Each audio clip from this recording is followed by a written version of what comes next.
Welcome to the Young and the Wrestlers, the Pop Culture's WWE podcast. One of your hosts, Ryan Benson, alongside the new Jem Bryan. It's the same one. But new taste? No. Ponytail, new. Oh. Yeah, haven't done a ponytail in a while. Very nice. You can listen to us every Friday morning at 8 a.m. on your podcast services, including Spotify, and 9 a.m. on those YouTubes. If you want to join that wrestling conversation, head over to the likes of Facebook and Discord and Twitters. All those links are in the description below. If you want to show love, pop culturists on your body. I skipped a step. If you want to watch us record the show live, head over to patreon.com/thepopculturist. And if you join us at any tier, you get a nice sneaky little YouTube link where you can come and watch and chat with us about all the things wrestling. And I said, if you want to support us in a once-off payment, there I am. Now I'm back in spot. Popcultures.com/shop, shirts like this, other sort of shit, logos on it. We're also on Twitch at twitch.tv/thepopculturists, where once a month we do stream our predictions for the upcoming WWE pay-per-view, which this week we did for Stomping Grounds. And once again, big thank you to the likes of New Legacy Inc. for coming through once again. They previously had rated us a good couple months back. Gave us like, how many viewers? It was like 700 viewers or something. Just in bonkers. And they came through with a raid last night with 180 peoples. Legends. So big thank you to them. And I think there's another channel, Own Dog Games. They came through with a raid as well. So big thank you to them too. And everyone that joined us for that, followed us, had a good old wrestling chats. How are you, man? Good, man. Good. Well rested. Yeah. Settling into the new place. Yeah, so you're a bit more de-stressed here this week, which is nice. Yeah. I'm in a better place for sure. Mm-hmm. Super chill. Physically and mentally. Yeah, definitely. So spent all day watching the wrestling as I do on a Thursday. It was a really nice chill day just to stay in bed. Super chilly here in Melbourne. Yeah, today sucks. It was like 7 degrees here in Geelong. So cold. It was balls. It was absolute balls. But no, it was a perfect day to curl up in bed and watch the wrestling. Yeah, I went to work. Yeah. So today's my RDO, guys. Yeah, I don't hang out in bed all day. Yeah, sometimes I get. Yeah, so that's the thing. Like last week was busy. This week was a bit busy as well. So I haven't watched all of the wrestling this week. I have to rely on you again. But no, we're ready. We can be ready to rock or roll. Talk amongst yourself for a second. Yeah. So That's enough. I'm sorry, I keep looking. The young and the wristies with lusty. We should have read that earlier. All right, let's kick things off as we do every week with Raw. Monday Night Raw. This took place at the Staples Center in LA's. Kicks things off with Elias. Sitting in the ring, playing his guitar as he always does. Talk some usual schmack.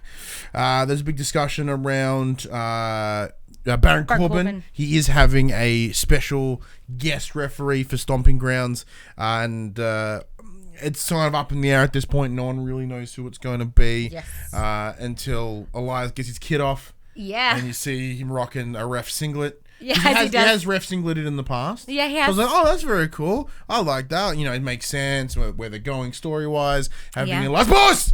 Yep.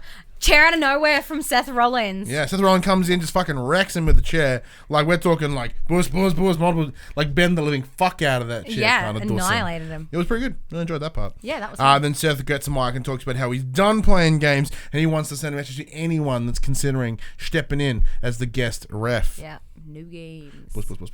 Yeah, just belt him with a chair. Yeah, I dig that. Did not expect it. Look, there is a theme. He does chair everybody. Yeah. Throughout the night.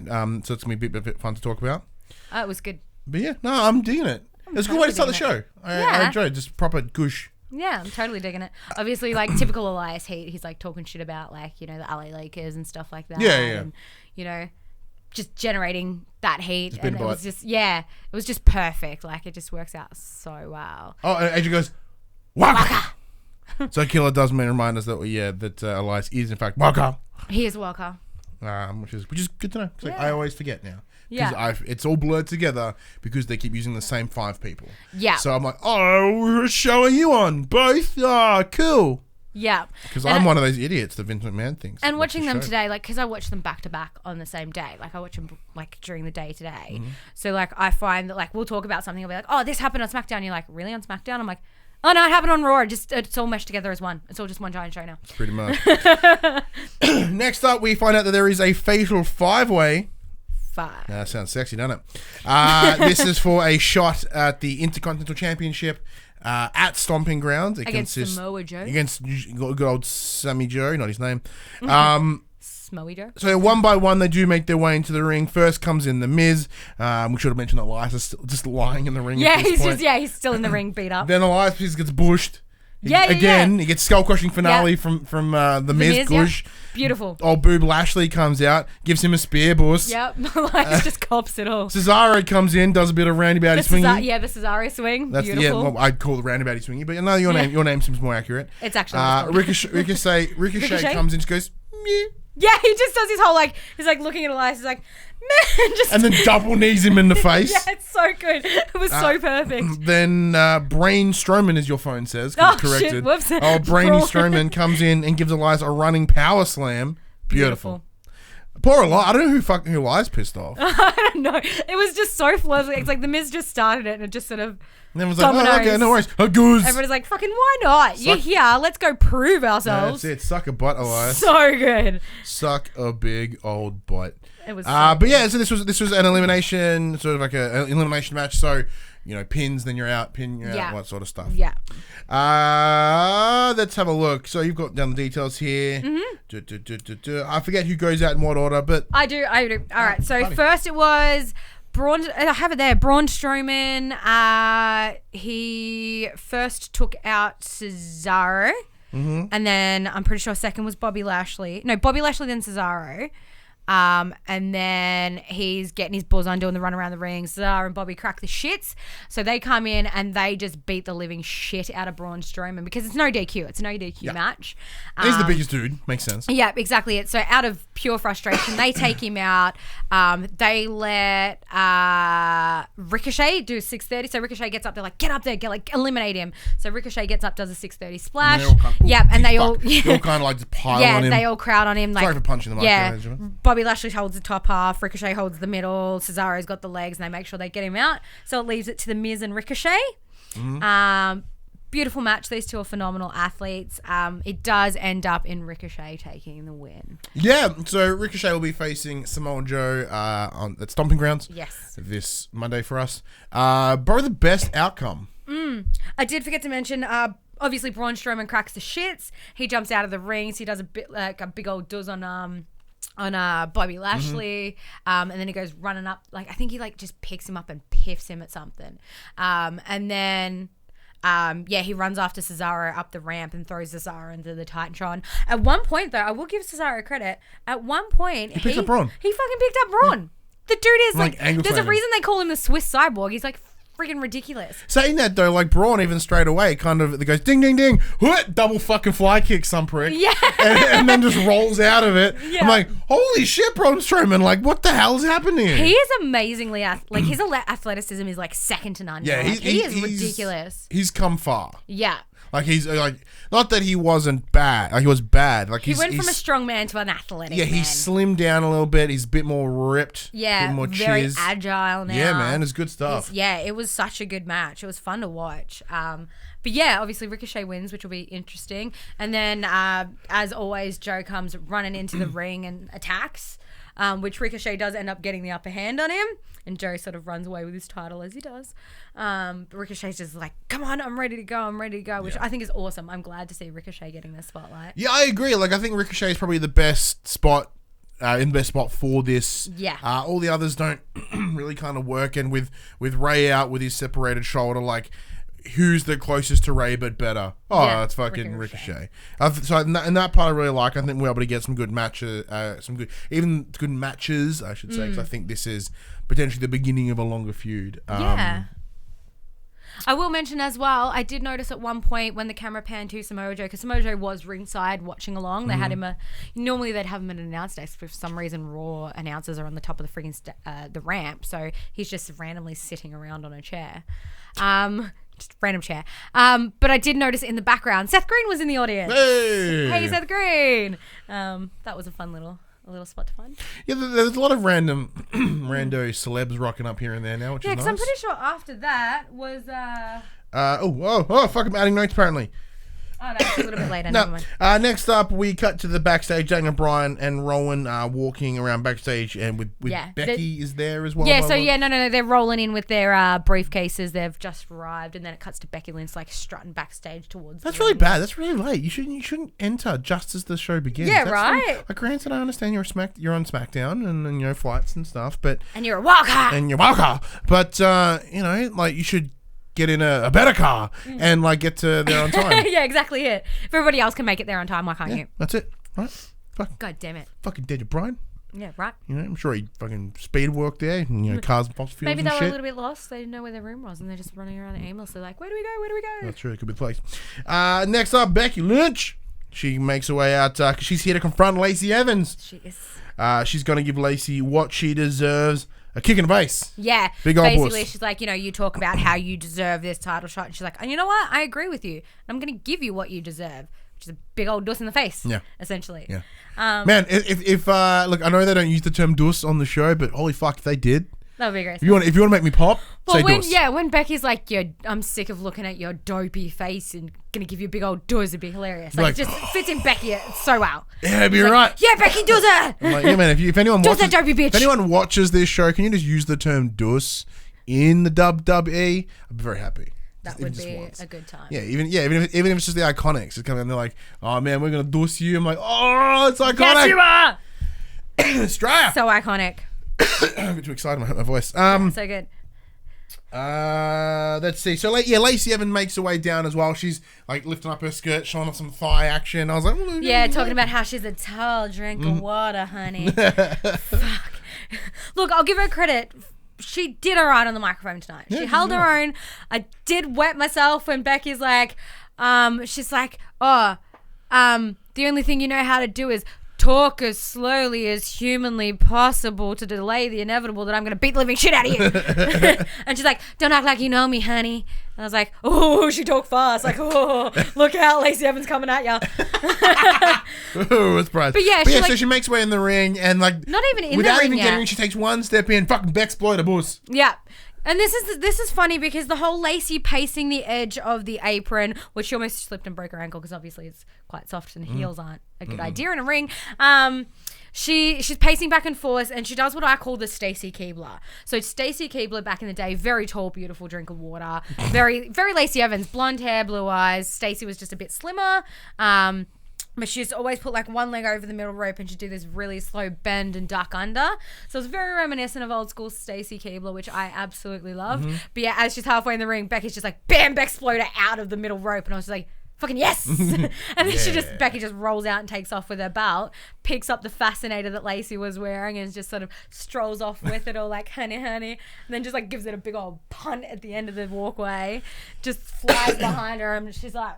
See, it's this weird thing, like, we've seen Becky and Lacey a ton now. It was one of the key matches of Money in the Bank, and we've seen them going on since. And I guess like they're getting better. Yes, but I also still don't know whether I want to watch it. Yeah, because I understand like it works, like it's the lady versus the man. Yeah, exactly. And like I understand that angle and how that comes together. It's just I think now that I've seen that Lacey is a bit better on the microphone and she's sort of finally coming into herself, and at one point she did use the whole like you call yourself a man, but I used to be like I was a Marine, motherfucker. Yeah, I was a Marine. Like I think it's really cool that she's sort of bringing herself into this. Like I feel like it's just been this whole uncomfortable facade so far, and the fact that like she's coming into her own now and she can be like what she was on NXT. Like I'm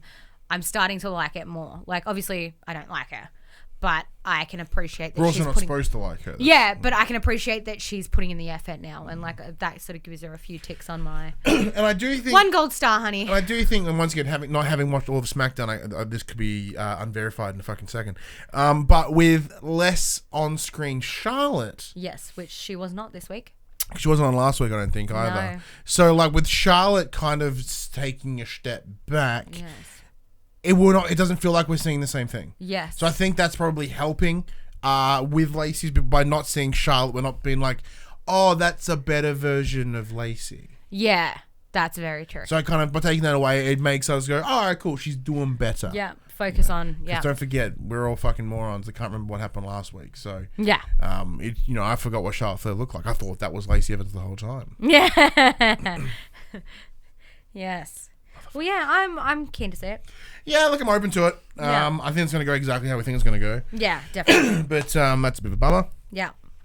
Next up, there's a sort of a cool shot from the crowd as the Revival head into the backstage, walking to an office where Shane McMahon and Drew McIntyre have a little shindig. Yeah, they're continuing their celebrations from last week. Yeah, an equivalent of like a corporate box sort of thing. Yeah. But kind of not because of the ground floor. Champagne. Yeah. That was a really cool shot, though. Props to the WWE creative team or the cameraman or whoever chose it. It was this beautiful pan of the crowd down into like that walkway. And then, you just, as you see the Revival walking in and follow them into this room, it was just beautiful. I was like... Good camera transition. Yeah, good on you guys. Like, I like this. This was cool. But yeah, there's a bit of champy there. Obviously, like Shane did say last week, I believe it was, that like, you can't come to our celebrations unless you come with the gold. So... And they did. Yep, they did. Props to them.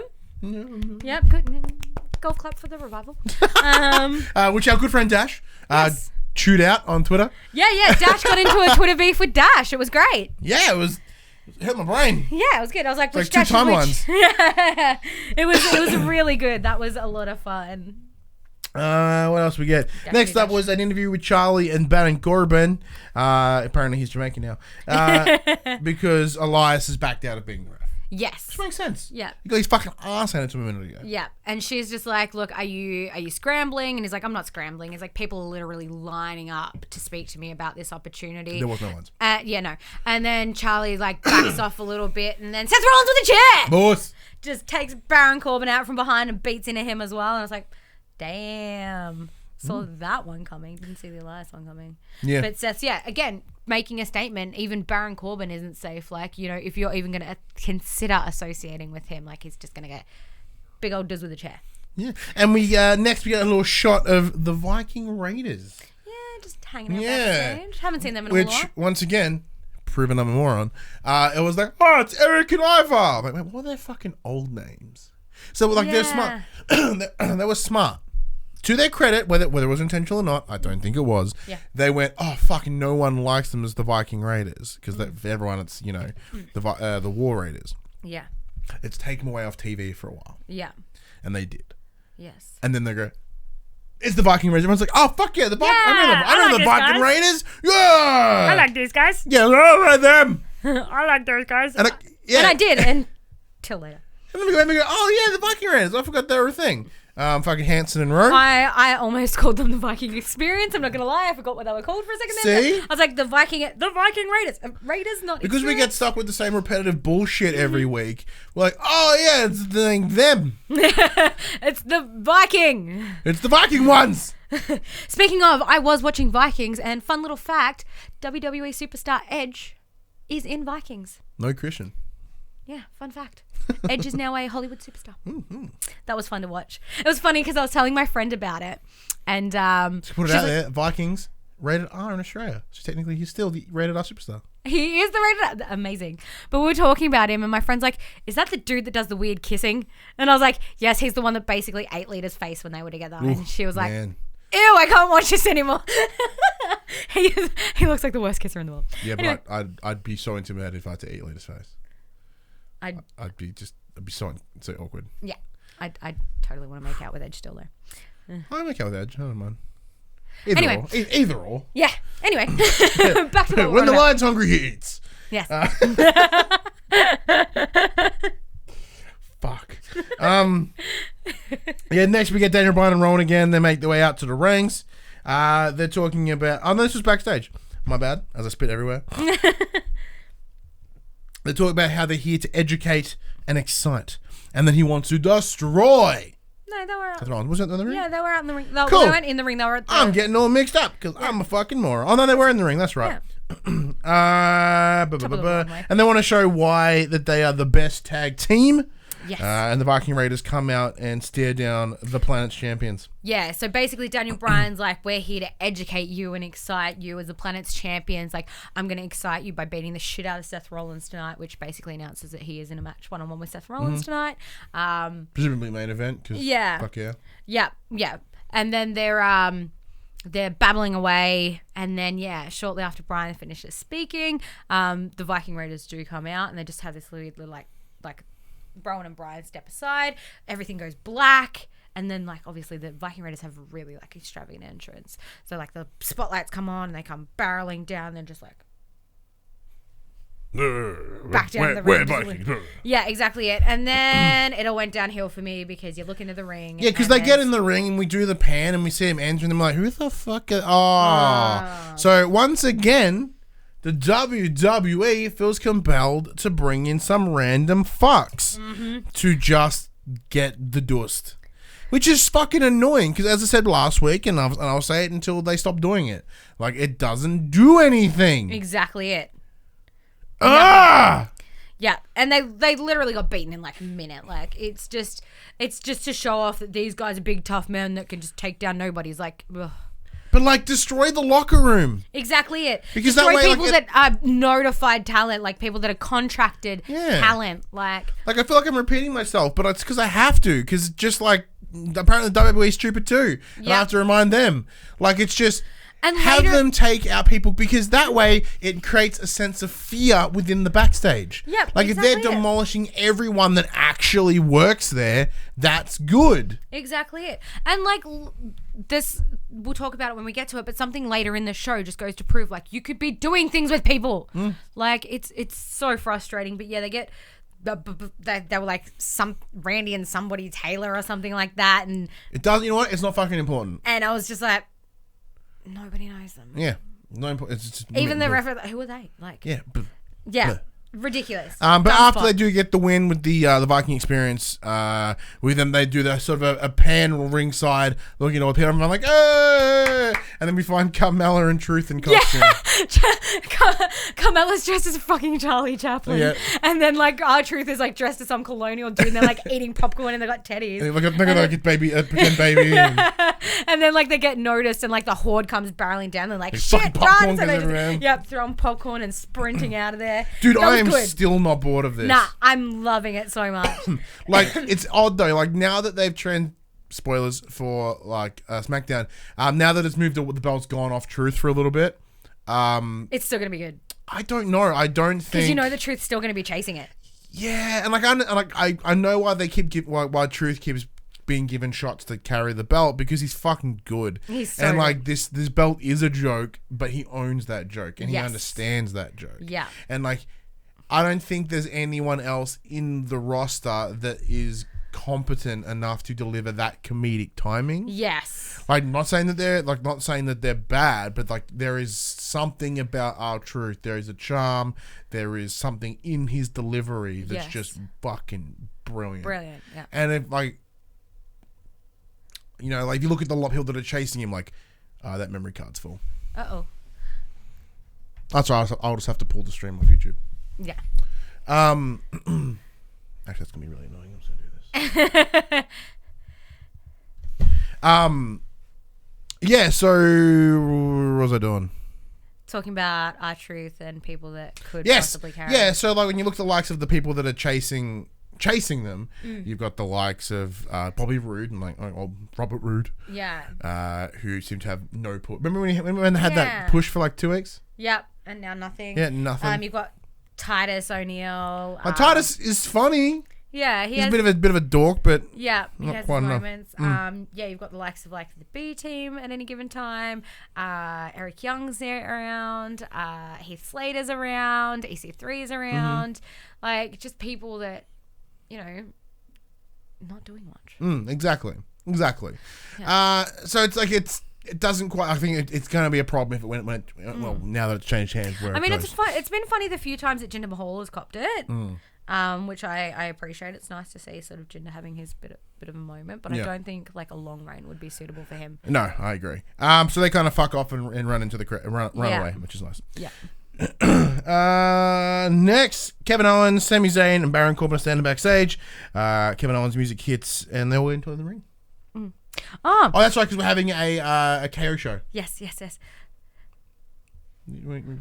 I was just thinking of I remember there was a moment with that whole R-Truth thing. I'm pretty sure R-Truth ends up sliding under the ring or something like that, and then they all get under and grab him out. Yeah, they end up pulling out Titus O'Neil. I was like, why did I mention Titus's name? And then I was like, oh, they pulled out Titus O'Neil, and everybody's like, what are you doing? Yeah, so during the scuffle, R-Truth does run under the ring again, which he did do a couple weeks ago. Yeah. And as they're like, oh fuck, and they're trying to, because they're with the Raw set, they do have the LEDs on either side. Yes. So they're trying to pull the LEDs off, not getting much, go around to the back side of the ring, pull out Titus, and like, what the fuck? Truth comes outside and they fang it out. Yeah, that was so funny. I love that they're still playing on that whole Slitus O'Neil, the Slitus Worldwide thing, Titus slipping under the ring, especially at Super Showdown when they had the 50-man battle royale. He did he very slowly jogged to the ring and he was like, and steps over the ring. Hey! And then he ends up under the ring somehow during the match anyway, and comes out at the end of it. I love that they're still playing on that. I think that's what makes Titus so funny. Anyway, it does go. Got off track. Sorry. Yeah, so they're setting up for a KO show, which is really cool. But before they do that, we do go backstage. We do see Heath Slater enter the little corporate box that Shane McMahon has taken over. He comes in and talks about how he's got kids. And money's getting tight. Because the kids are getting older, shit gets more expensive. Can I have a raise? Yeah. Basically, and Shane's like, you got balls coming in here and I've got kids too and I understand it. The answer is no. But because you came in here like a man and I respect that, you can leave like a man. And he's like, yep, I get it. And he just sort of walks out. And then you see Shane sort of tap Drew McIntyre and he nods and starts to walk out after Heath Slater, who's on the phone to his missus. He's like, hey, babe, didn't go well. And Drew's like, hey, mate, let me help you out. And he's like, no, I can't let you do that. And Drew's like, no, please let me give you this money. We go way back. Let me help you out.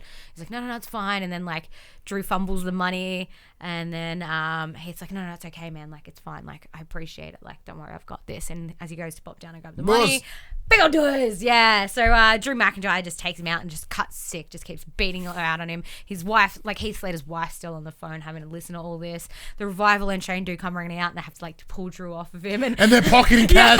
Yeah, they're pushing him away and pocketing Drew's cash because his wallet's out of his pocket at this point. And it's so funny, pushing him back in and just both just sliding money into their pockets. It was perfect. I love the Revival. Yeah, so much. That's fucking good. I do. It was so good. But poor Heath Slater, But this comes back to that whole Viking Raiders thing. Why couldn't they have teamed Heath Slater up with somebody and put him in the ring? And he's in here asking for a raise. Why couldn't he be out there doing? Well, yeah. Why couldn't they go? Yeah, I want a raise. Cool. Go earn it. Go take on the Viking Raiders with some fuck. That would have been perfect. But no, fucking arsehole. Fucking random fucks. Next we get back to Sami and Kevin hanging out in the ring. They give Baron his long ass intro. But they also announced that they too are withdrawing their names from being potential referees for the match. So they say it to Baron's face, which I thought was nice, manly. Sammy's just like, look, I'm withdrawing my name. I know you understand and you respect. And then KO's just KO seems like a little bit of a sheep when it comes to Sami Zayn because he's always in solidarity for my friend Sammy, I'm going to be doing the same thing. Everything seems to be KO's for my friend Sammy, Yeah, I'm not going to Super Showdown because of Sammy. I'm not doing this because of Sammy. And yep, it seems to be a continuing trend, and I really hope that maybe. And it kind of makes sense because Sammy, Sammy's my push has kind of gone flat, and Kevin Owens oh, me too. Yeah. So he's truly copying. It's good. It's a good sign. Yeah. No, it isn't. But So next is once again Baron claims look, he goes, it's fine. There are plenty of people waiting in line like this guy, and then EC3 comes out in his ref. Yeah, he's I know a person who can count 1, 2, 3, and it's EC3, and EC3 comes out in his little ref gear, and he's hamming it up, and then chair doors. Yeah. Quality chair doors. As I like to call it, Seth Rollins was on a chair raid this week. He was on a chair raid. Chair raid. I like it. I dig it. But tish. I'll stop with the puns. No, I won't. Yeah, so he kicks the living butt out of him with a chair. Yeah, absolute shit out of him. Poor guy. Yeah, and then he kind of wanders off, I guess. Yeah. Remember right? Yeah, just waltzes off. He's clearly, I think KO and Sammy are trying to say something to him, and Seth just keeps walking he's just not about it. Yeah. But still sending a very clear message that he is not having this, which I love. I absolutely love it. Yeah, absolutely love that. I think shortly after that, Do the So the New Day out? come out because they want to Yeah. talk some shit on Sammy and Kevin. Let's have a quick look here. So they make fun of him. They lay Big E downloads. What the fuck?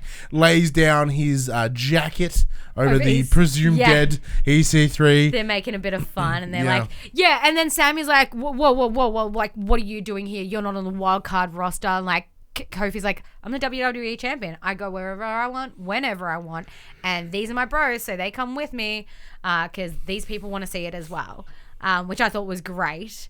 But yeah, obviously a bit of shit is spoken, and essentially like Baron Corbin says something along the lines of like, oh, if you want to do that, why don't we have a match with you? And Xavier's like, that sounds like a challenge. And they're like, wouldn't it be convenient if we had a what do they call them? An official to sanction this match. A sanctioned official to make this match official. So they pick up EC3. Like Weekend at Bernie style. Just pick him up and they're like, hey, what do you think? And he shakes him and is like, yes. And they're like, Kofi puts on a voice, be like, yes, I think this is a great deal. We're going to make this a 6-man tag match right now. And then they just like drop EC3 and start making their way to the ring. And then it obviously cuts commercial and comes back, and it's announced that it is a best 2 out of 3 falls. And yeah, it's Sami Zayn, Kevin Owens, and Baron Corbin versus the New Day. But before we get into that, though, we got into the backstage obviously here with AJ Styles being confirmed that he's in fact cleared to wrestle again. Yes. Which is very, very nice. And then Gallows and Anderson, the Good Brothers. The Good Brothers. Come out. No, it makes sense. We did receive confirmation because they're in Japan next week. Yes. And the Good Brothers, as well as AJ Styles, had a very big situation. Not situation, but a very big time in Japan. Yes, which is referenced in this conversation. When they're part of the Bullet Club. Now, of course, they didn't refer to it as the Bullet Club. They referred to it as a club in Japan. Yes. So they're bringing the band back together because they know they've got a show next week. Yeah. Which is fine, but AJ gives me a bit of a bit of pep talk, being like, you guys fucking lazy. Yeah, you gotten complacent. Remember when you debuted 3 years ago and you did this and this and this and this, and now you don't even get airtime. Like, you've gotten complacent. And he's basically like trying to light a fire up their ass, which I thought was really cool. And They mentioned that, and they're like, look, you're about to go take on the Usos. They are one of the best tag teams in the company. Yeah, straight out. He's like, you know who the best tag team are? The Usos. It was so good. I was just like, whoa, AJ's a savage. Just ripping into him. But it did seem to light a fire up their ass, because when they came out for their like they were like ripping off the gloves, like, you want us, the gloves are off. And I was like, whoa, they mad. They mad. Yeah, no, it's it'd be cool to see them do more, and I totally agree. And this is that moment of like, this is you using backstage talent. Yeah. People that are stuck backstage doing nothing, give them a moment, let them come out, do something cool. Yeah. Like no one gets over unless you show them. Yeah. They're like, the reason they do the wild card rules because there's not enough superstars. Yeah. You make superstars. You don't just have them. Yeah, exactly it.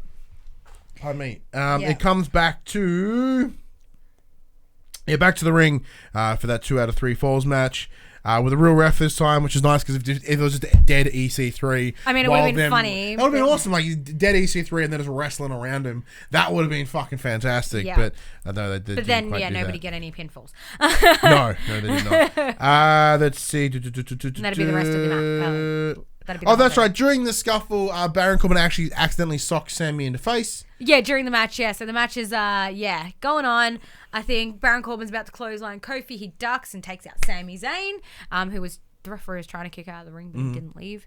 KO gets pissy, jumps in, gives him a big old shove. He's just like, the fuck do you think you're doing? Baron Corbin gives him a shove back, and he's like, you know what? We're out. And super kicks him. Yeah. Oh, does he? I think so. I remember right. Yeah. But yeah, then just Sami and KO hightail it. And then, I think, what happened was, like, straight away, first thing off the bat, Kofi smacks the Trouble in Paradise, pins Sami Zayn, first pinfall of the match. That's right, straight away. Of course. Yeah. So they got so close to getting that, Baron and that got so close to getting that pin, and then the whole Sami thing happened, KO and that hightail it, so, I believe Kofi does end up getting another Trouble in Paradise or something, and they get the second pin for the win. That was that.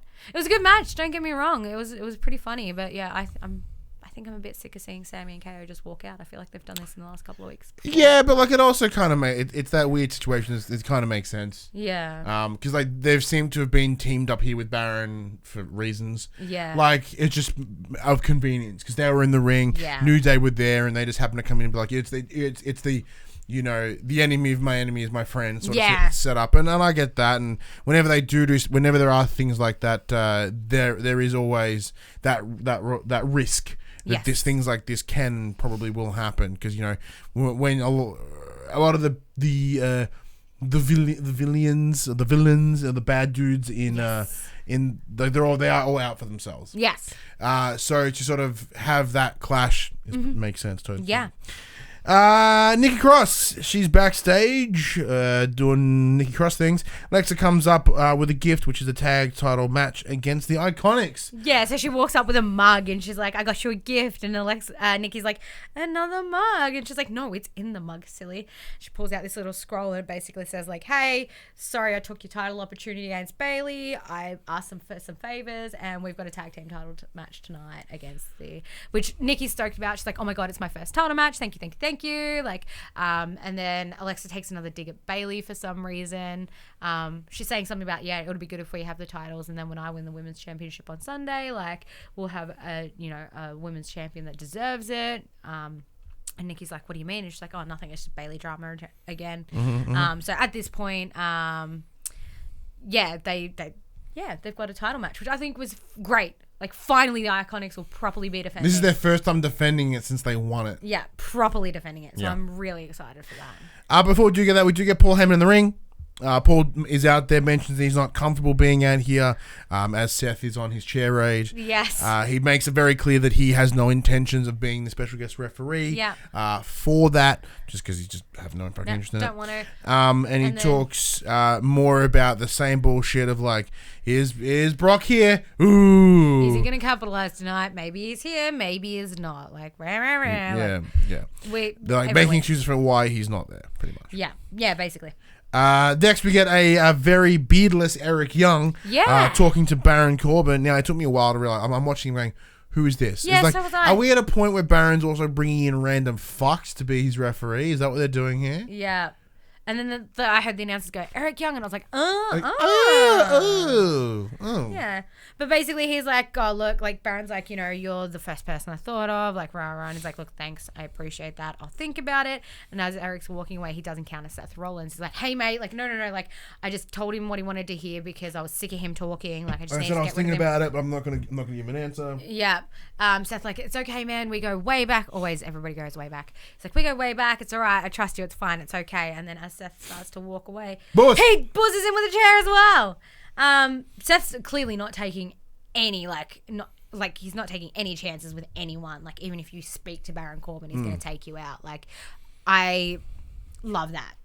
I love that Seth is just, like, savage. Like, you spoke to him, you're done. That is really freaking cool. The chair is mangled at this point. Like, it is so bent in, it's not funny. And I'm just like, this just makes it so much better. Yeah. It's so I do like the consistency. Like, it's the same chair. It's the same chair. He's carrying the same chair around all night. I love it.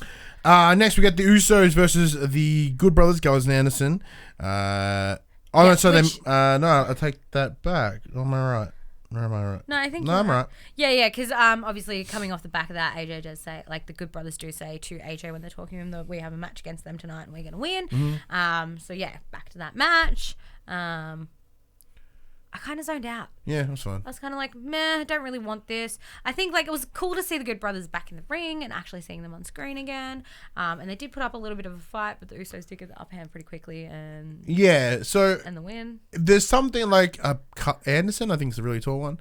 Yes. Like, he's such a weird. No, that's Luke Gallows, I'm pretty sure. Oh, he is too. Yeah. Luke Gallows is a tall guy. Yeah, Gallows, they're all tall one. Like, his body's in weird proportions. I don't like it. Yeah. His arms seem too long.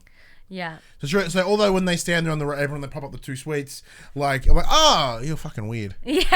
But yeah, it kind of felt like a filler match to me, and I was a bit like, meh.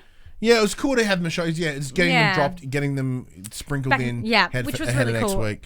Considering they had two nobodies earlier in the night. So. Yeah, you could have totally used them. Yeah, exactly it. You could have used those and then.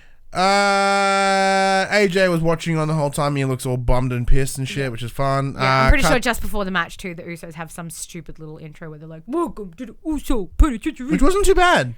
Like, don't get me wrong, it didn't make me cringe like it normally does. This was an okay Uso Penitentiary. It's an okay one. It's an okay one. Doable. It was passable.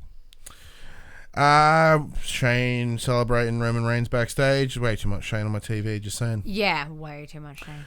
Roman Reigns talk about how he wants to fight. We get the Shane best in the world intro. We all kind of zoned out, of course, because it's fucking Shane, boring. Yeah, pops up on the screen. He's like, give me my intro. So Shane's all like, yeah, look, blah, blah, blah, blah. I know you want to punch me. You can't punch me because you focus on this guy. You got to punch this guy. So focus on this guy. And Drew's like, I'm gonna kick your fucking face in. Yeah, I'm gonna disfigure you. He's I think he's like, I'm gonna physically assault you, and it's gonna be really uncomfortable. And I was like what? Yeah, like back in Volkswagen. Yeah. Like I'm gonna. Yeah. But yeah, then he's like, I'm gonna wreck you in an uncomfortable place or something. Yeah. And then he's like, I'm gonna disfigure you so that when you go home, your kids won't even recognize you. And then you hear a mic drop and like Roman Reigns just starts barreling out backstage, sort of same way we saw the camera come through when Dash and Dawson walked into that back room, and Shane sort of suddenly realizes that Roman's not there, and everybody gets prepped to fight. So as Roman's walking out the back, Dash and Dawson do come to the attack. They just get one of these punches just collects so loudly. Yeah, like the uppercut man, like a good old whack to it. It was very nice. It was a beautiful. Yeah, because like the benefit of the backstage and sort of the like no crowd noise, like the flonk, like really. Yeah, they pop. Those sounds pop in that echoey. Yeah, Dawson got mushed, and then Dash got thrown. Not you, Dash. Got thrown into like one of those garage door looking things. Oh yeah, the garage door thingy. Very cool. And then he like Roman just casually, very slowly, just walks into Shane's little office thing, and Drew comes and meets him first, and as he's like halfway getting his jacket off, he just gets like Superman punched, and then Roman goes after Shane, and I was like, finally somebody's getting their hands on Shane. Like, I was so excited. And then Drew McIntyre ends up through a table, and Shane ends up like running to the ring, and he's like watching one way where he came from for Roman, and Roman comes from the other side and just like jumps on him over the barrier. So Drew gets mushed through a table. Did you mention that? Yeah, I did say that. Yeah, he gets put through a table, and then Shane comes running. Just like every time I see Shane now. Yeah, but Roman Reigns just like absolutely annihilated Shane ringside. It was beautiful. There was a big old Superman punch. Shane had a graze on his cheek, and then he gets this brutal spear, and Roman's just like, I was like, thank God. I've been waiting for this for so long. Like, it was so good to just see Shane beat the living shit out of. Yeah, I agree. Beautiful. Oh, getting child? No, we're not. Sorry, he's been breaking into the studio lately. Yes, that was all well and good, but our Dash says the illiterate Dashwala because he did some very poor grammatical errors on Twitter, and our Dash picked it up, and Twitter beef. Sure did. Love it. Bailey backstage with Naomi and Natalia. Who asks? Charlie Caruso. Yeah, Charlie asked about was there any truth to the accusation that Bailey refused to take a photo with the child? Here he comes. Because she was wearing a Nikki Cross shirt. And she's like, this has Alexa Bliss written all over it. I'm going to go show her.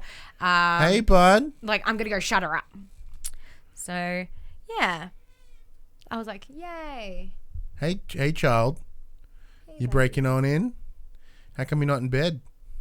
You going to go to bed? I might need.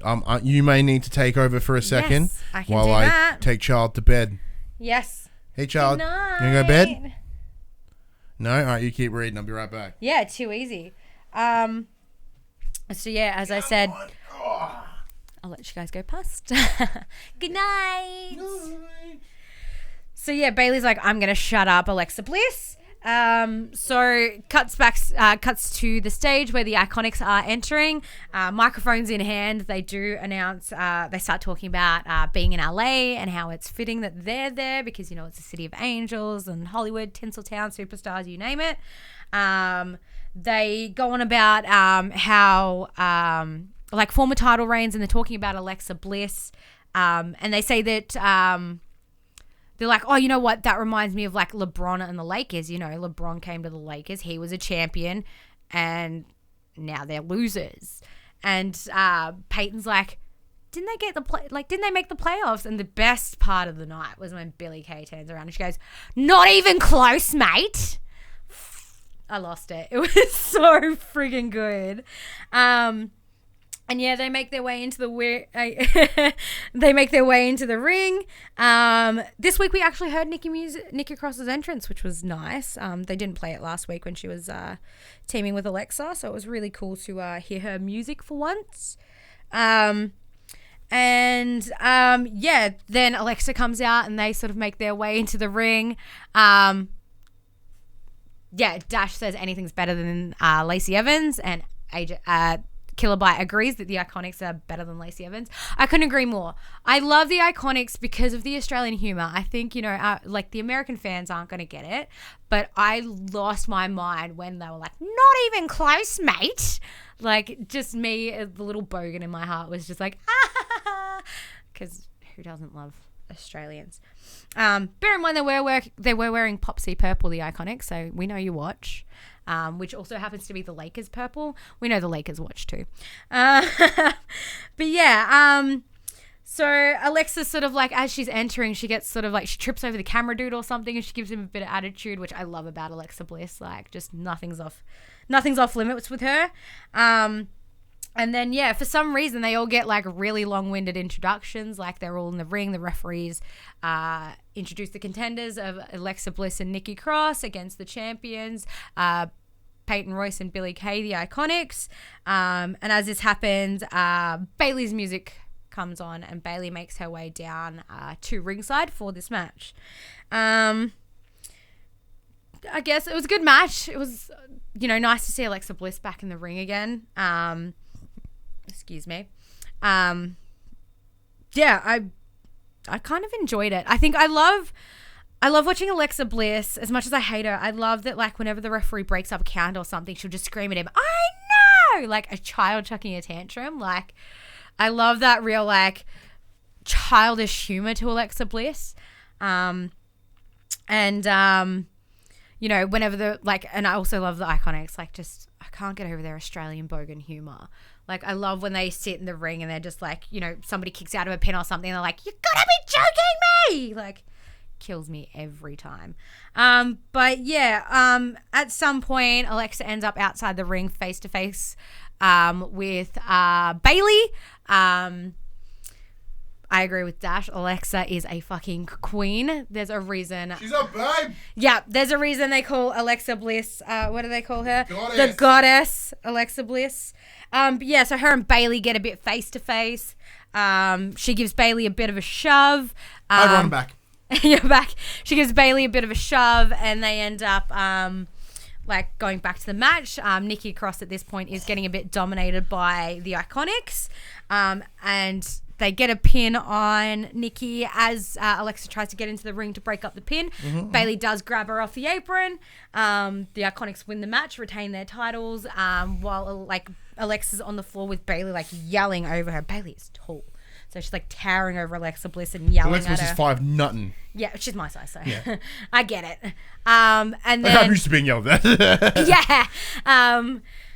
She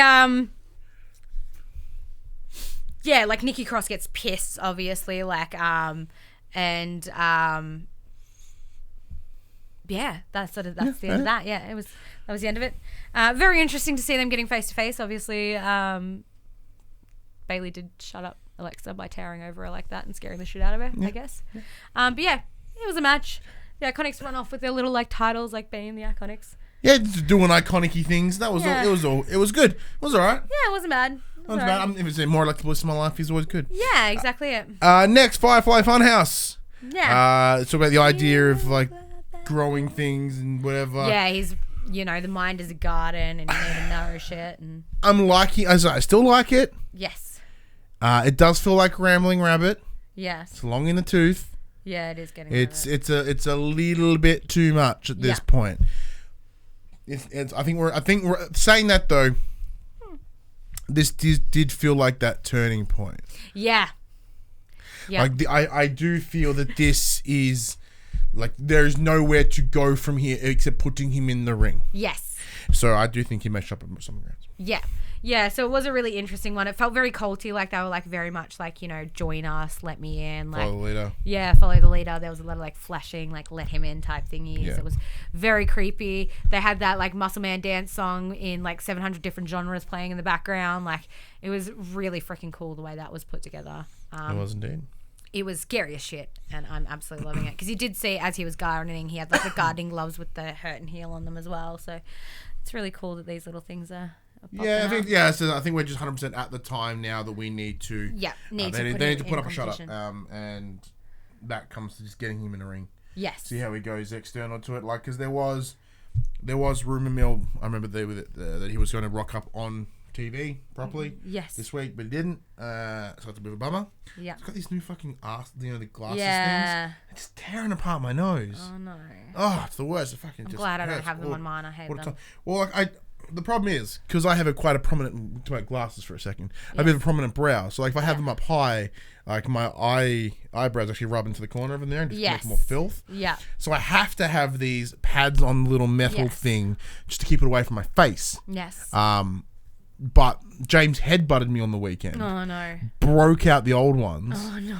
So I had to then go to Specsavers, get new ones, and they had all been pre-greased up from my gross nose oils. Now I got brand new ones, just tearing apart my nose. Tearing apart my nose. Gotta break him back in. Oh. Worst. Yeah. So speaking of James, he's having a bit of a tough time. He jumped on the bed, landed, bent his fingers back a little bit. Oh no. Poor guy. So he just jumped on the bed. So he gets in. And finally, main event. Daniel Bryan and Seth Rollins. Yes. First, we get a little interview with him backstage. Daniel Bryan, that is. Daniel Bryan talking about how that Seth Rollins has never bet him. Yeah, he's like he's never beat me. Get a bit stumbly there with his words, but very aggressively, he's like, he never has and never will beat me. Which I was quite interested to see. Obviously, I was like, can he do it?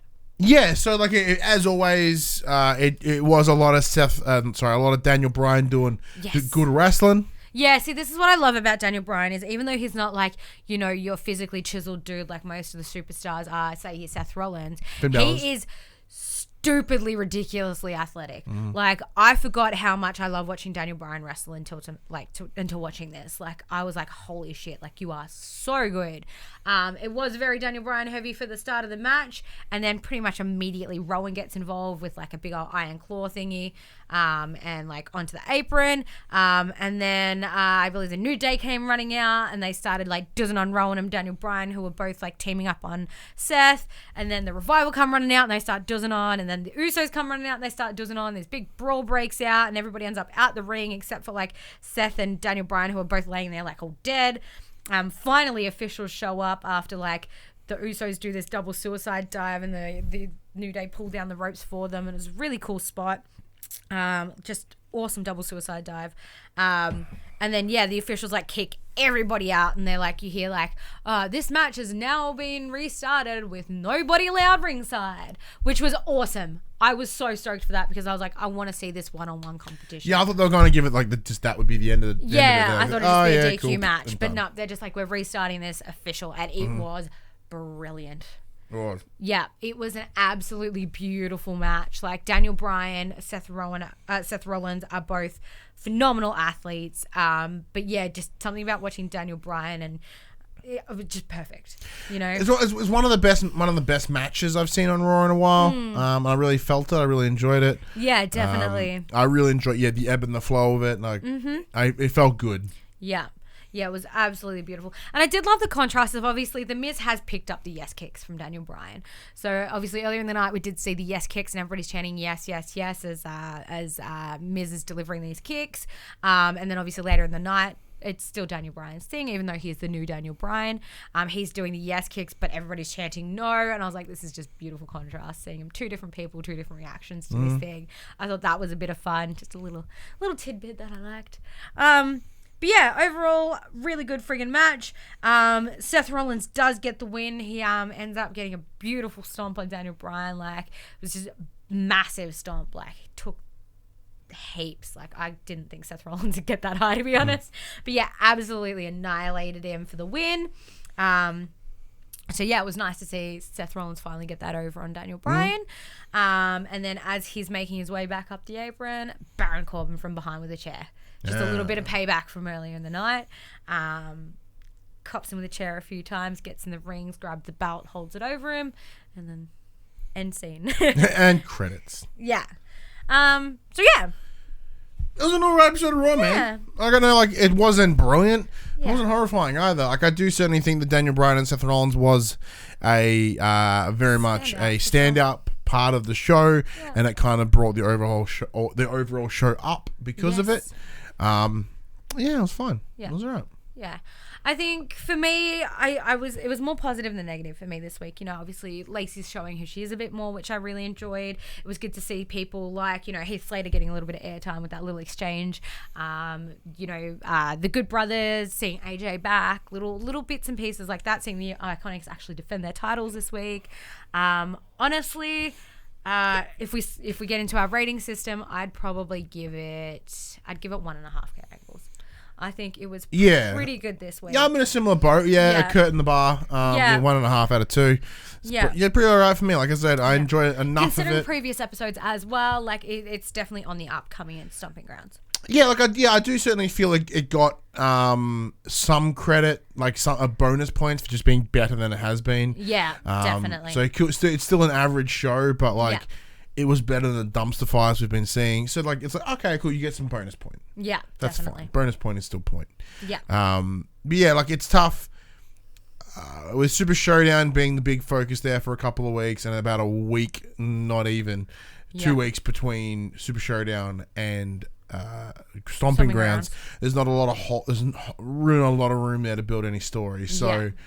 I think, you know, it's all right. Yeah. I'm super stoked to see Ricochet. Yeah, me too. I was really awesome to see him come out of that with that opportunity. So that'll be really cool as well. That was definitely a highlight of the night. Yeah, I agree. Let us know what you thought of this week's episode of Monday Night RAW. In those comments below, Facebook group or Discord, all those links are in the description as always, as we make our way to SmackDown. So we open with the New Day. Yes, it is. Big E doing his big entrance. You know, don't you dare be sour. So yeah, they come out. They're obviously talking about everything. Yeah, things. I know they're talking about, like, you know, what's going to happen. Xavier mentions, like, you know, we have Kofi Kingston on Sunday. He's going to be facing Dolph Ziggler in a steel cage. But, you know, that's Sunday. Tonight, I'm going to be facing Dolph Ziggler, get my hands on him after what happened at Super Showdown. And then Big E's like, and they're like, you know, but moving on, you know, we want to keep this fresh and fun. We want to keep this show rolling. And Big E's like, yeah, I've pitched some ideas for the final hour of this show. It's going to be called the Freaky Hour. And there's going to be a slip and slide with you, Xavier Woods. And then it starts to get real weird. And then Dolph Ziggler interrupts with the same old, it should have been me. And I'm going to beat you because it should have been me. And you shouldn't be the champion. It should have been me. And same old shit he's been saying for weeks. But basically, like, it should have been me in a steel cage. But yeah, Dolph basically says, you know, you're not good enough for this. You're not going to be good enough for a cage. And Kofi's like, you think that scares me? He's like, you got to remember, this whole road for me started in an elimination chamber. You think I'm scared? He's like, I will beat your ass and pin you in the ring. I will climb over the top of that cage. That's kind of a good point. I forgot about that. Yeah. He's like, I'll climb over the top of that cage. He's like, I might just beat the living shit out of you and waltz out the front damn door. And I was just like, yeah, you will, Kofi. So it was absolutely beautiful. But yeah, Dolph's basically like, you've got nobody in your corner, like, as if you're going to be able to win. Like, look at you now. So yeah, after this whole exchange, which dragged on way too long, in my opinion, Dolph starts to sort of make his way ringside. I'm like, why are you walking down to ringside now? And it is announced that, you know, the match is going to be starting next. So we Xavier Woods versus Xavier Dolph. Woods, yep, Xavier Woods versus Dolph. So New Day obviously in the corner. It does cut backstage. Bayley's walking around with her title. She comes past a poster. She sort of looks at herself in, like, it's a poster of her, and she's just like taps her title on the title and she like checks her hair in it, and then cuts back to ringside for the match to start. So yeah, it starts off okay, I guess. Like, Xavier's sort of getting the upper hand, and then eventually Sami Zayn and Kevin Owens come running down, and they sort of do a bit of a duzz on Big E and Kofi, who start fighting back. Referees crack the shits. The official kick both teams out. So it is just Dolph and Xavier in the ring. The match was good. It was really cool to see sort of Xavier have a longer sort of moment in the ring. There was "This is awesome" chant, so it must have been pretty alright. Mm-hmm. Yeah, I didn't think too much about it. I think I'm kind of just sort of off Dolph Ziggler at the moment. Like, it was fun while it lasted, but now I'm just like, meh, I don't care. But yeah, at one point, like, Xavier lifts Dolph over his head, like, both hands just like this, and throws him beautiful. Dude's jacked. I didn't realize how, like, buff he was. But ultimately, Dolph gets a brutal super kick. Like, he starts, like, tying Xavier up in the ropes and gets his brutal super kick while he's defenseless and knocks him out and gets the win. Mm-hmm, mm-hmm. So yeah, cuts backstage, and there's a little sign on a door that says Baron Corbin, and he's got Shelton Benjamin and the B team lined up there, and the B team are like, oh, you know, like, this could be huge for us. Imagine, like, you know, one of us doing this. This would be great for our careers. And Shelton Benjamin's like, who are you kidding? Like, we know why Corbin's doing this. He's like, you know, he's just going to use these people. He's like, well, maybe I'm going to use him. And then as they're waiting there, Matt Hardy comes walking out, and he's like, Senor Benjamin, it's your turn. And Shelton's like, that's Mr. Benjamin. Like, so dumb, but so good. So yeah, next we got Nikki and Alexa backstage again, talking about, like, you can see Alexa's little cue cards for a moment of bliss, and she's drinking coffee and hands it to somebody. And then it does cut to the show. They cut to an ad break and then back to a moment of bliss with Alexa and her special friend, Nikki Cross, as she calls her. The woman who... on Raw, Nikki Cross is obviously super pissed after their match because they did lose. You know, Alexa's like, if it wasn't for Bayley, Nikki's like, we would be champions right now. You know, she's really not what she seems. We, like, you know, she shattered my dreams, and I'm going to be in your corner next week to watch you shatter hers. Mm-hmm. So yeah, she's like, Alexa's like, Nikki's going to be in my corner next week, yada, yada, yada. And she's like, hold on a minute, where's my coffee? And she's like, coffee, as she does every week. And then Bayley comes waltzing out with a coffee in hand and just starts drinking it. It was so good. Chugs that shit. Just chugs his coffee and just sits down super casually, just like, hey, what? And Nikki, Alexa's like, typical Bayley, just taking things that don't belong to her. Obviously, you know, the whole how she won the title match thing, I guess. They got into a really heated exchange. Like, it was full on back and forth. Alexa's like, oh, you're a bully, you're this, that, and the other. And Bayley's like, you're a liar. None of this ever happened. You're just making shit up to get you know, look what you did to Nia Jax. Look what you did to Sasha Banks. Like, all this other shit. And Alexa bites back with, like, you peaked in AST. Like, that was the best thing that happened to you and all this other shit. It gets really heated. It was a savage back and forth. And specific, by the sounds. Yeah, very specific. But yeah, the brawl breaks out. Like, Bayley just cracks his shit and just does his Alexa, and there's a bit of a fight going on there, and you know, Bayley's throwing the chairs everywhere, and Nikki Cross she does end up taking Bayley off, because, like, Bayley's also saying, like, Nikki, like, as if you're gonna listen to this, like, she's lying to you, she's using you to get what she wants, like, don't fall for her crap, essentially. And then, like, yeah, Nikki's like, don't you touch her, and rah rah rah, and Bayley's like, as if you're gonna fall for this. And then they end up I think Alexa gets up and she gets a brutal punch on Bayley, and then ends up walking out. And Bayley's just laying on the floor a bit knocked out. And then it cuts to backstage. Zelina Vega's getting ready in a mirror, which we've seen before, but she's hot, so I don't blame her. She's wearing this gorgeous little bralette thing. I don't know, she was just bathing. And Apollo Crews walks up and she sees him in the mirror, and she's like, do you want something? And he's like, look, I'm just looking for Andrade. And she's like, are you looking for Andrade? Are you flirting with me? And he's like, no, I'm looking for Andrade. Can you tell him I'm waiting for him? I know who you're married to. It's fine. Yeah. He's like, no, I'm looking for Andrade. Like, can you tell him I'm waiting for him? And she's like, well, Andrade. And she, like, tries to touch him and get all flirty. And then Andrade out of nowhere comes and just beats the shit out of him.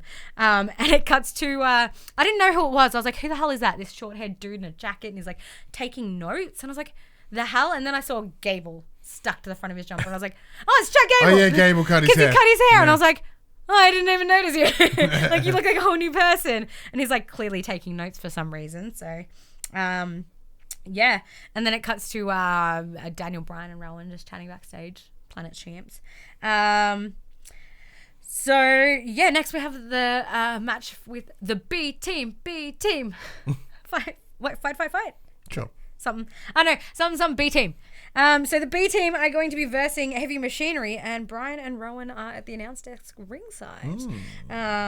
So yeah, it was a match. Look, I love watching Heavy Machinery, don't get me wrong. Daniel Bryan talking... Was this a match for a shot at Stomping Grounds? No. I'm pretty sure they've already got the match for Stomping Grounds because they won against the Nobodies last week. Oh, that's right. Yeah. But yeah, it's just a little match. Yeah, Daniel Bryan makes some valid points. He's like, Heavy Machinery are like amazing competitors. Like they're very strong people, and if they just focused on just doing a beatdown instead of like all of the theatrics, like the Caterpillar and stuff like that, like they'd be an amazing team. And I'm not scared of them because of that. Like I know that I can capitalize while they're doing stupid shit. I'm going to be fighting them instead of sitting around like the B team are.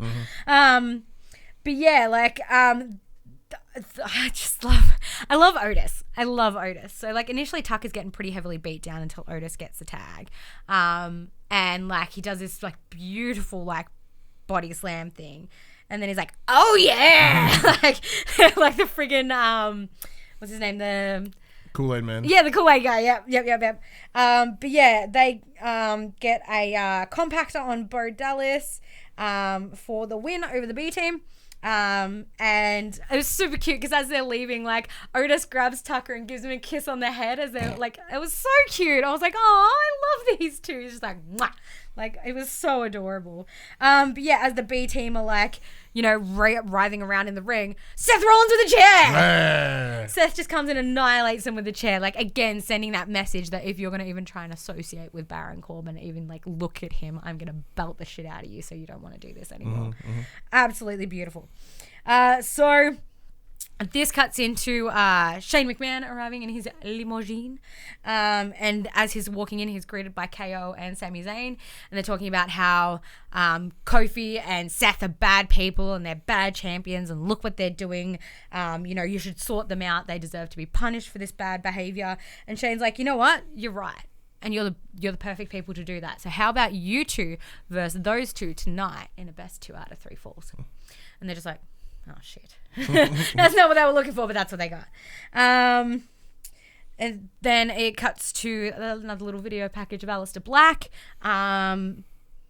It started strong and then it just got a bit nonsensical. Like I love Aleister Black and I know this is like somebody's going to come to the door and fight me, but it's just sort of going nowhere. He's like, I understand why nobody's coming to the door, but I'm going to take the essence of the person who does come to the door. And I'm like, it really got... It feels like what they did with Mojo Rawley. Yeah. Less crazy. Less mirrors. Less mirrors. Yeah, it was a bit nonsensical and it started off good and I was just like, by the end of it, I was like, like this is, like, you're not making sense. But hopefully something good happens with it soon because I do want to see Aleister Black back in the ring. He's amazing. So yeah, this cuts back to the ringside where Shane walks in. He has Elias by his side, and he also introduces Drew McIntyre. And he says to the announcer, he's like, I don't need an intro tonight, thank you. And I was like, oh, thank God. We don't have to hear the best in the world. Shane McMahon. Sorry, I had to. Yeah. Because I didn't get to watch that one.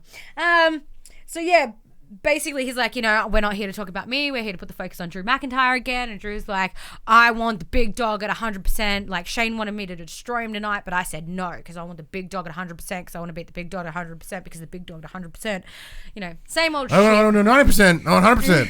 Yeah, because I want to disfigure him and wah. Same shit he said. And then The Miz interrupts. Beautiful. And he's like, yeah, Shane's just like first Seth's here without being allowed to, and now you, like, what's going on here? And the Miz is like, look, I've got something really important that I need you to see. Like, you have to watch this.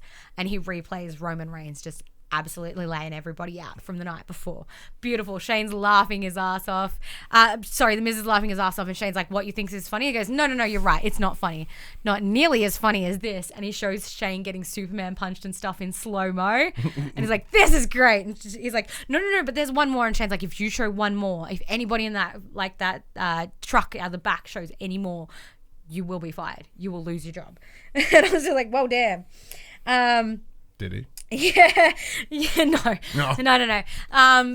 Like the Miz starts laughing. He's like, I didn't know it was possible to sweat faster in slow mo. I thought that was beautiful. That was so beautiful.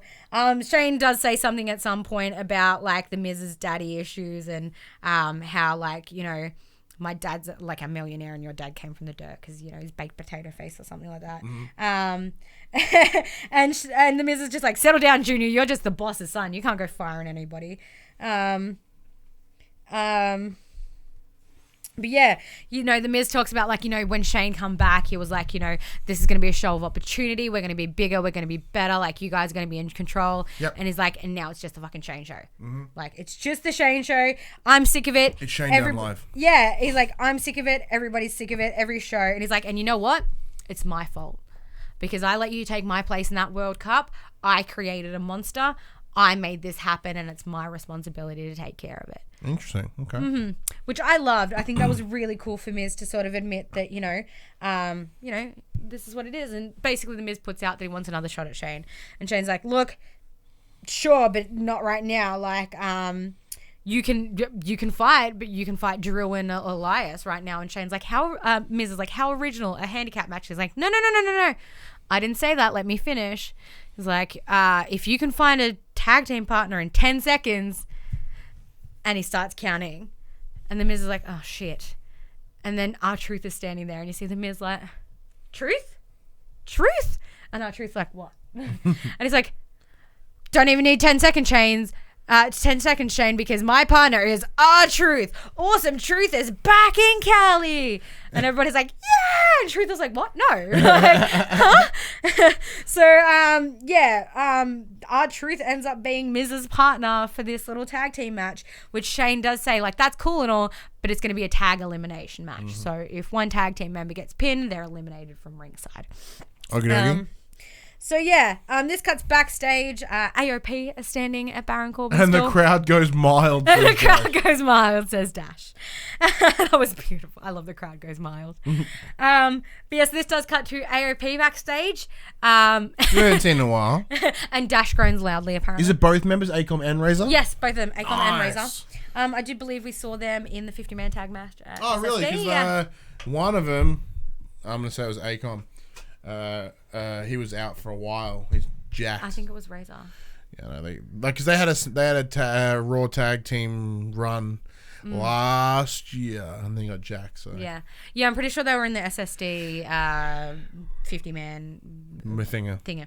Yeah. But yeah, as they're standing backstage saying we're glad we caught him before he left, they do encounter the Iconics, and the Iconics were like, oh, impressive. These guys are impressive. Like, looking at AOP, I was like, thirsty.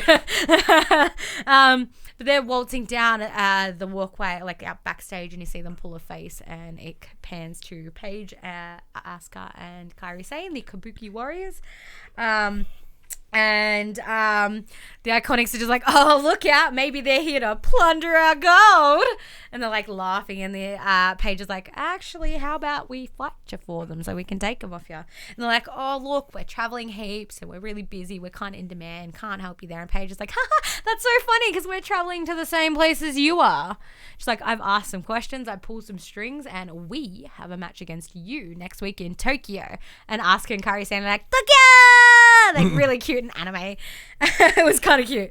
The Iconics losing the belts next week. They are so losing the belts in Tokyo. Yeah. 100%. Oh, wait, no. So Paige does say it's not a title match in Tokyo, but if they win, it will be a title match. After. Give them a match. Yeah, so it's like, not... it's the same way that Buddy got the win here in Melbourne. Yeah. So, yeah, it's apparently like the not... New York... Zach and what's his fuck? Yeah. Give them the belts. Give them the belts. Yeah, but apparently it's not a title match. But if they win this match against the Iconics, they will get a title match. Double boo. Yeah. Stop being the bearer of bad news, Jem. Yeah, sorry about it. And then Paige is like, and we are going to win, and it's going to be, and all three of them go, Iconic! And they like fully mock the Iconics, and it's so funny. The Iconics are like, they just pull a face and back off. It was a beautiful exchange. Like, I absolutely loved that. So it cuts back to the tag team elimination match, where obviously Shane gets involved at any fucking point that he can. Super frustrating. But yeah, Elias ends up Elias, who is, after all the beatdowns he got, like covered in bandages, like he is bandaged to the hilt. He does end up eliminating R-Truth, and then of course the Horde comes barreling down after R-Truth's 24/7 championship. Yeah, for some reason, Shelton Benjamin just grabs the title and starts running, and everybody's chasing Shelton Benjamin around the ring. And the official stops. He's like, what are you doing? And he's like, I've got the title. And he's like, no, you have to pin him to win. You have to pin R-Truth. And he's like, oh, shit. And they're like, oh, shit. And they start going after Truth, who, like, snatches his belt back and then goes running out the crowd. It was so beautiful. And then, yeah, cuts back to the match where Shane again interrupts at some point, and obviously the Claymore kicks gets done by Drew McIntyre, and they, pin the Miz for the win. But then Shane decides that's not enough for the Miz, and they get him up, and he gets another 2 Claymore kicks and gets completely annihilated. Same old.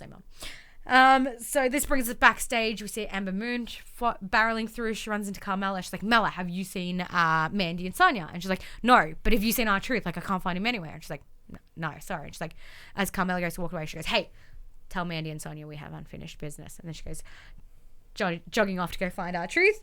Ember ends up finding Sonya and Mandy, who are eating like a massive thing of donuts. And Sonya's like, what? I'm sorry I broke your toy or something. I'm just trying to, get your mind off, help you grow up and do big things instead of playing video games and reading books. Ember's just like, she just freaks out and just smacks the donuts out of their hands, and then she does Mandy Rose, and then her and Sonya get into a big old doors, and they're throwing each other into containers and stuff, and officials finally come out and separate them, and Sonya's all huffy, and gosh, she's attractive when she's like that. She's pretty when she's mad. But yeah, and that's just that little scuffle. So it'll be interesting to see if there's a Mella and Ember team up against Mandy and Sonya. That'd be cool. I think that'll be coming. But yeah. And then it cuts to Seth and Kofi having a chat, and Seth's still holding the chair that he's been using for the past 2 nights, to beat people down. And then we see the Fire Funhouse again. So just really same cutty. Footage. Yeah, same footage, just really cutty to little things. And then it cuts backstage again to R-Truth looking for Carmella. He's running around outside. He's ordered an Uber. Referee gets out of them. Yeah, tell them Dash is completely correct with this. He's like, tell them we have unfinished business, says Mella. And then Ember Moon takes 2 steps and she's like, there they are. They're right there. They totally heard it. Yeah, exactly. They know. They heard her. They're aware. But yeah, a referee gets out of the Uber, and Truth's like, you are Uber driver as well? And the referee's like, yeah, I've got to make a living somehow. Like, 2 jobs, more money. And he's like, yeah, well, Truth is like yelling for Mella at the same time. He's like, Mella, where are you? Mella. And then he sees her and he's like, you look shorter, Carmella. And then like the wig comes off and it's Drake Maverick dressed up. He had like the bust and everything, like the fake chicken breasts and everything. And he like tries to fight R-Truth and get the pin, and R-Truth gets out of it, but he ends up like getting it again and getting the win, and Drake Maverick wins the title off R-Truth. Yeah, so after he punches him, pushes him into the car, gets him on the ground, gives him a roll up using his feet on the car. Using the van as leverage. Yeah. And then gets in the car and drives off and is like, I'm getting married and I'm the 24/7 champ. And he drives off, and R-Truth's like, I didn't know Mella was getting married. Why wasn't I invited? He's an idiot. He's so dumb, and it's so beautiful. He's so like innocently dumb. But then this cuts backstage to KO and Sami Zayn, and they go out to the ring for their match, which is the main event of the night: Seth Rollins and Kofi Kingston versus Kevin Owens and Sami Zayn in a best 2 out of 3 match. Straight off the bat, bell rings. Kofi smacks Sami Zayn with the Trouble in Paradise and gets a pin for the first win. Yep. Immediately, like, first pin on Sami Zayn, which I think I said happened on the last show, which it didn't. Maybe it did. Maybe it happened on both. They've all blended into one. But yeah, Paul Heyman is watching on backstage. Sorry, Dash just called Carmella Spudmella. I guess that's what we call Drake Maverick, because he's little. Mini Mella, Spudmella. But yeah, Paul Heyman's watching on backstage. Big old Does Fest. I really zoned out for this match. It just felt like a repeat of the night before, just minus Baron Corbin and some New Day members. But yeah, Seth Rollins ends up getting a stomp on Kevin Owens, and they get a pin for a clean sweep. So it's just 2, yeah. Yeah, that's right. Drake Maverick equals Rockstar Spud equals Spud Bella. But yeah, so Seth Rollins ends up getting the second pin, so it's a clean sweep, like best 2 out of 3 straight away. Yeah, it was a match. Very nice. And that was the end of the show. Yeah. The thing is, once again, because as I said, my schedule, especially when it comes around the early part of the week, is very packed. If anything changes that schedule slightly, it fucking throws the whole week out. Yeah. So for this week, because I recorded an episode of Take My Tone with Simon Blackburn, a great show, by the way. You've guested on it. I've been on it. I did on this week. So for that reason, then it then pushed Raw back, which then pushed SmackDown back, which then I didn't have enough time to watch before today. Yes. So I can't rank that one. Yeah. At the moment. But for me, I don't know. It didn't feel as up as Raw did for me. Like, it didn't have as many high points. Obviously, the whole R-Truth Drake Maverick thing was pretty funny. I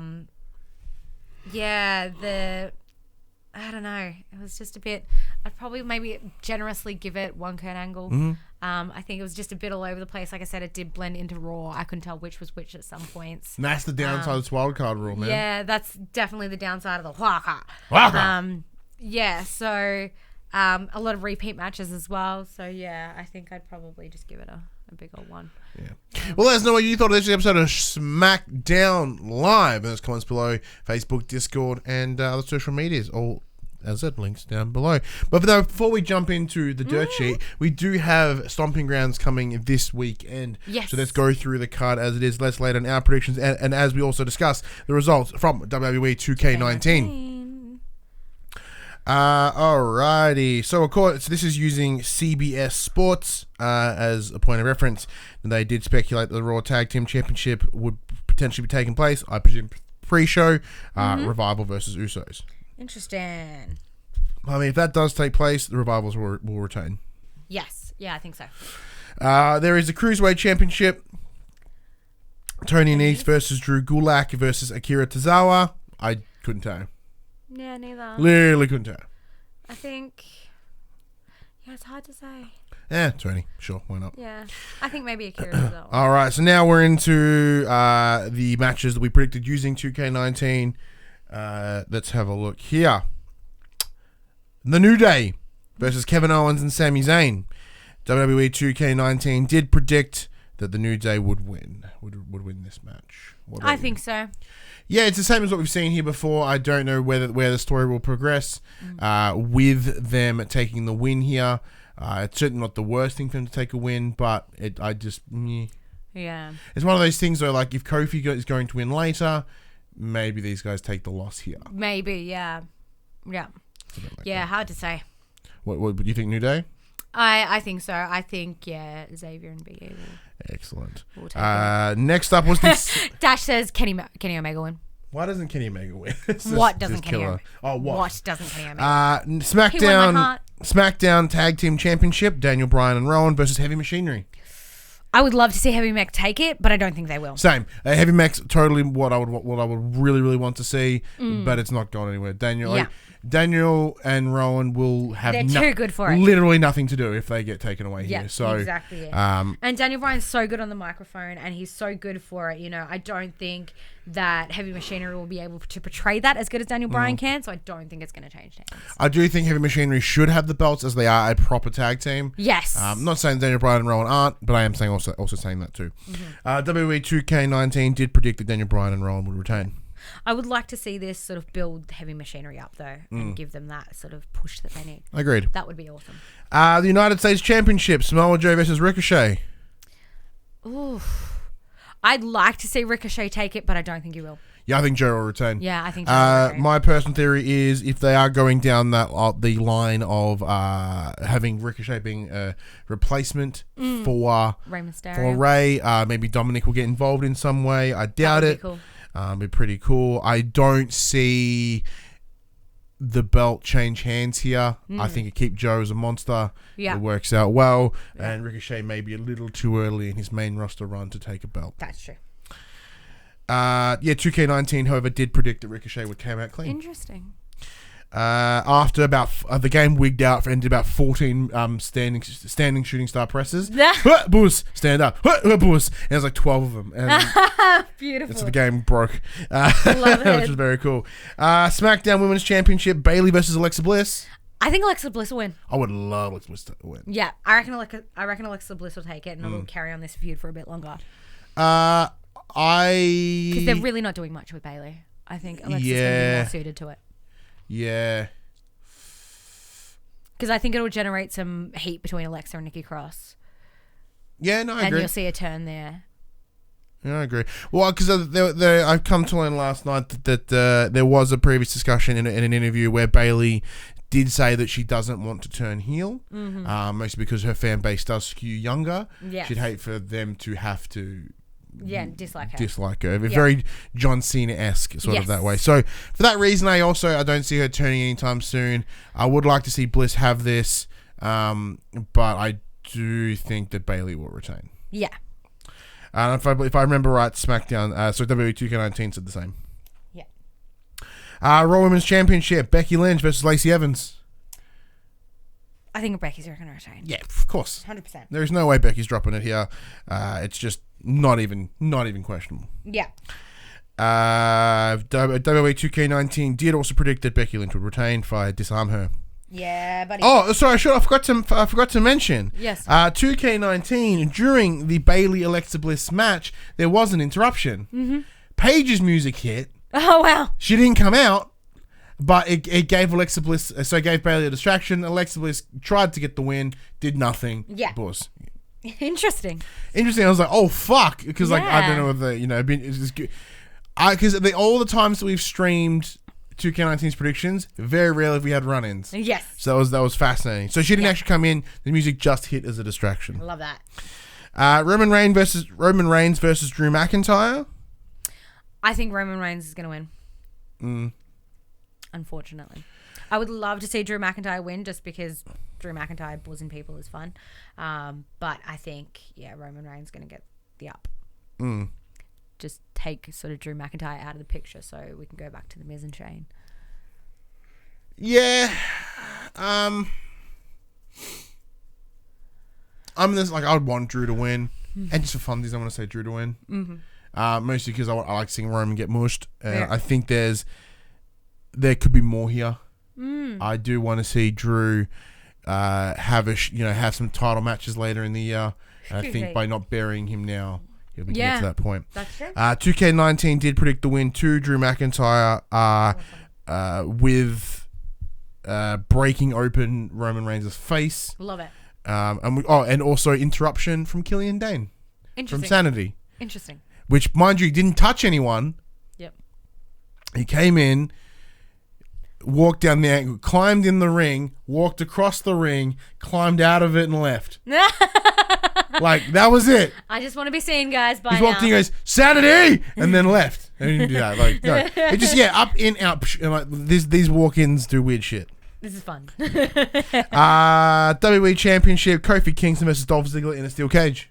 Kofi's going to win. Fuck yeah. There's although I'm thinking I'm kind of losing my love for Kofi as a champ, personally, it's just, I don't know where it's going. I reckon Kofi's just going to lay out Dolph so hard that he can just waltz out the door. Unless there is a way for the way that seems enticing would be the New Day turning heel, not happening. So turning against Kofi, not happening. No. But because Dolph has come in here as a filler, I don't think they'll give him the belt. No chance. 2K19 says the same thing. Well, actually, no, I don't. They lied. Dolph Ziggler won by climbing out of the ring, and Kofi just watched him. Okay, bye. He's almost like he went, you don't want to play anymore? All right. He was, I don't want to have to climb up that high. Main event, Universal Championship, Seth Rollins versus Baron Corbin. I think Seth is going to retain. You think who's going to be? I would love Corbin to... I'd love Corbin to win, but I think Seth is going to retain. As far as the special guest referee goes, I honestly think it's going to be Brock Lesnar. I agree, and I think that nobody also else changes my answer. It influences my answer.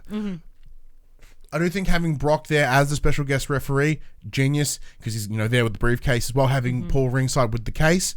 So I think for that reason, Brock will skew the match into a DQ finish somehow. Mm-hmm. So that way we can keep Baron Corbin around. Mm-hmm. So by getting that DQ win, he can go ding, ding, ding, cash in, boss, gets involved. So it can go two ways. Either, Rollins gets the DQ win. Very retains cool. The title. Retains, gets done. I would personally like to see DQ win to Baron. Baron gets the Universal Championship. Brock cashes right then and there, kicks the living shit out of Baron Corbin, walks out with the belt. Yeah, I think that would be perfect. Goes to take on Baron because it's a shifty DQ finish. Seth Rollins is not incapacitated, DQs that match, keeps Baron the belt. Yeah. And it's that worst situation, right? Yeah, yeah. And then this is way too creative for it to happen. I love it. It's the idea, and then Baron's like, I got the belt. He's like, yeah, but I got you that belt. Yeah. It's like, nah, fuck you. I got this belt myself. Yeah, which Corbin would. Yeah, that'd be awesome. Yeah. Or the other option would be Bray Wyatt. Yeah. Be the referee. That would be cool. For that reason, and using the hurt heel. Yeah. So rather than doing proper referee decisions, he's using that as his influence, depending on how it's going to go. That would be freaking cool. Won't happen. Very cool though if it does. Yeah, that would be really cool. Holy shit. Yeah. Wow. So like they go for like a count out or something, or like he's got him in a submission, and he's like, oh no, sorry, not going to count the sub. Yeah. I mean, like that would be fun. Yeah, that would be really cool. That would be really, really cool. But yeah, so 2K19 did predict that Seth Rollins would walk out as well. Cool. Very cool. Let us know what you think. Once again, what happened in Stomping Grounds. Just predictions, chuck them below for funsies. Yep. Dash also jumps in the chat and agrees that it's time to take the belt off Kofi. I think he's good. I don't think we'll drop it to Dolph Ziggler. Though. I think it's going to somebody else. Fuck no. I don't know who it's going to be though. I think it's going to end up on KO or Sammy. Yeah. Oh, Dash does remind us that AEW's Fighter Fest is on this week. And is it? I thought it was next week. Is this Sunday? No, it's next. It's not this week. It's next week. Yes, it's the 29th. Okay, there you go. In the US. So yes, we get Stomping Grounds this weekend, and then Fighter Fest is the week after. And Kenny Omega. And it's a Sunday. So you want to come party? Oh yeah. Yeah, wrestling breakfast. Woo! Pardon me. WWE is not good enough for it though. It's only AEW. That's true. Dash is insisting that it's this Sunday. Double check that. Speaking of Dash though, it's time for our Dish in the Dirt with Dirt Sheet Dash, where our good friend Dash scours the internets, calls in his people, sends telegrams, order messages, and comes back to us with all the information we need to know about. As always, he delivers 3 bits of backstage goss. Number 1. During an appearance on Jimmy Jacobs' podcast, Daniel Bryan discussed his future in wrestling and possibly winding down soon. Dash just corrected himself. It is June 29th. You were right. Boosh. Quote, that's the journey I'm on right now. I'm looking in a couple of years when I'm no longer a full-time wrestler, said Bryan. I've always wrestled a little bit because I love doing it, but after my contract is up, I don't want to be a full-time wrestler anymore. So diving into climate change and other issues has been really important. Daniel Bryan looks like he may retire. Interesting. What do you think? Very interesting. I can imagine, obviously, being, I'm pretty sure, is he a father of 2 now? 1 or 2? 1. Being a dad, like, I can understand wanting to be home with your family more. Obviously, WWE touring schedules are heckers. They're fully hectic. So I can understand, he and Brie are very, like, environmentally focused. They are a very political couple. They're a very, very, like, they're both vegan. It's a very, they're a very sort of on it family. So I definitely think, not much is going on with him at the moment either. So I think it's better for him to focus on his family and his health.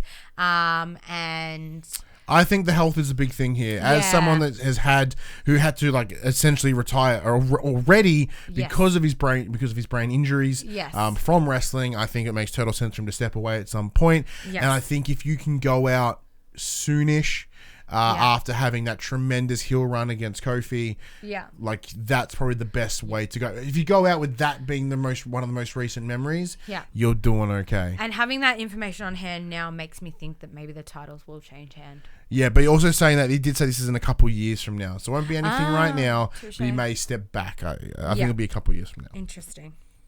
Next, FightfulSelect.com noted the following regarding how talent feels about Shane McMahon being featured on television regularly.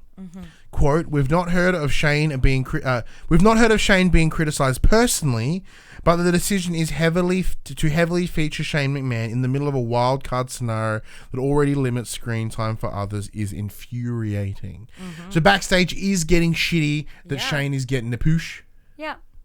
And I agree. Yeah. I'm the same boat. Yeah, Miz made a very valid point this week when he said, when you came in, this whole idea of this being a land of opportunity and pushing, younger superstars up and stuff like that, you've really, you've shit all over it. Now it's just the Shane McMahon show. Both shows are just the Shane McMahon show. And I could not agree more. I'm infuriated by it as a fan. It's pissing me off that they could have other people in the spotlight. And they don't because Shane's in it.